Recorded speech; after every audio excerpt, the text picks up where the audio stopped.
ইংরেজি ভাষা শিখতে যে দুটি ব্যবহার না জানলে নয় সেটি হচ্ছে গুড অ্যাট এবং ব্যাড অ্যাডের ব্যবহার। গুড অ্যাট হচ্ছে দক্ষ, ব্যাড হচ্ছে অদক্ষ।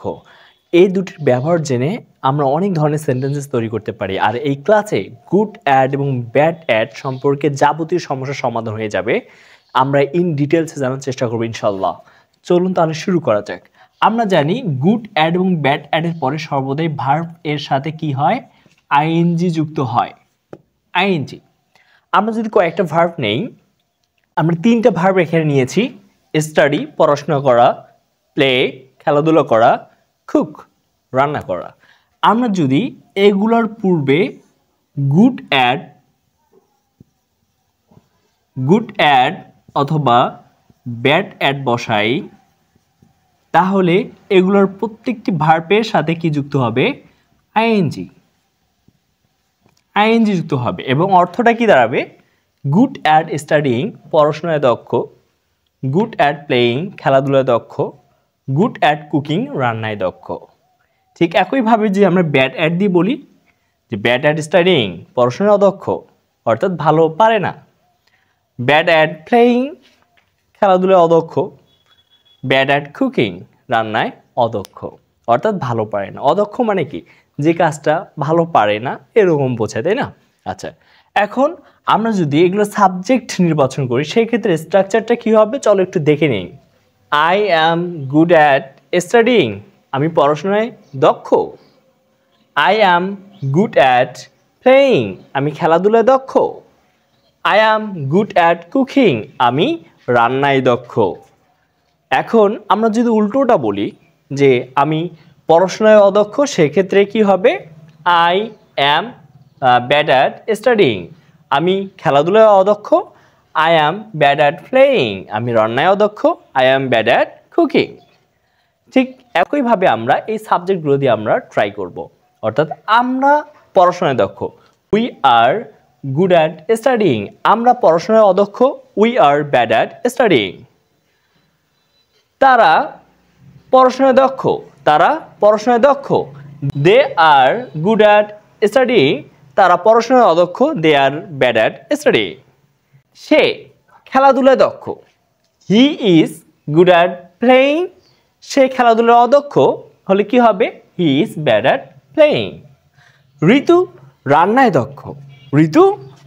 দক্ষ, সেক্ষেত্রে আমাদের স্ট্রাকচারটা কি হবে, যে Ritu is good at cooking. Ritu রান্নায় দক্ষ, ঋতু is good at cooking. Ritu রান্নায় অদক্ষ, অর্থাৎ রান্না ভালো পারে না, Ritu is bad at cooking. আমরা এভাবে অনেক ধরনের সেন্টেন্স তৈরি করতে পারি।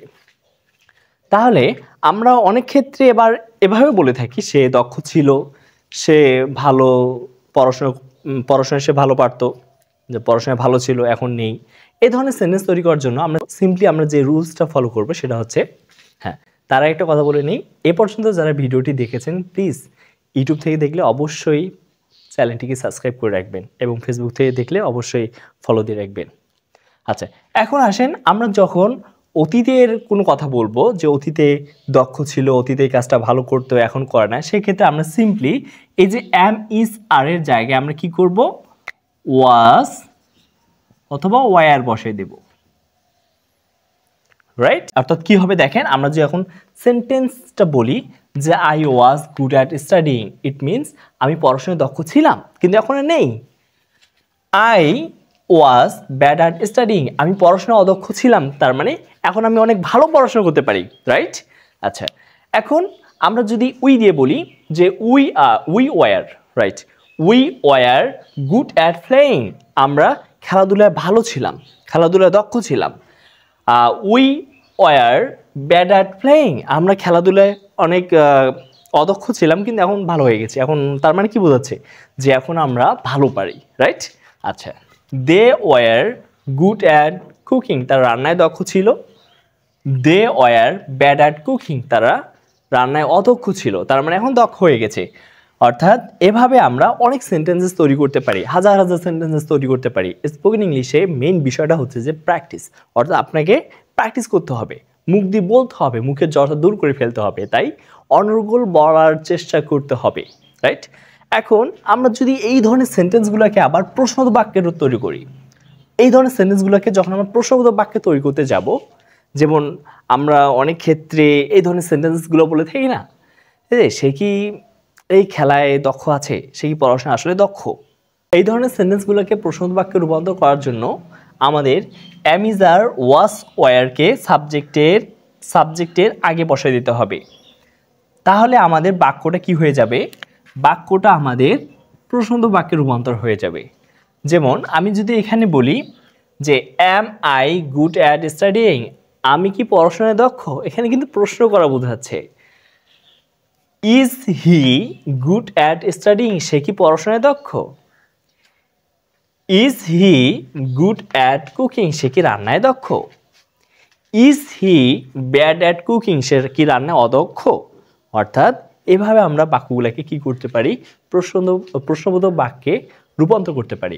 এখন আমরা যদি এটাকে পাস্ট টেন্সে প্রশ্ন করি, সে কি রান্নায় দক্ষ ছিল, সেক্ষেত্রে আমরা কি করতে পারি যে ওয়াজ হি গুড অ্যাট স্টাডিং, সে কি পড়াশোনায় দক্ষ ছিল।